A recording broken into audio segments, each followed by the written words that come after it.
Alright, it's a 2017 Nissan Maxima 3.5. I was getting some belt squeal on startup, mostly when it was damp outside or wet. The belt would squeal, but in general the belt was okay. I just replaced it. All you need to do is take off these panels right here, and all you really need is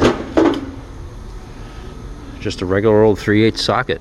You're gonna put it right in there, and you're just gonna turn it down, loosen up, take the belt off. It just goes around the crank, the AC compressor, and the alternator right there, and your belt tensioner.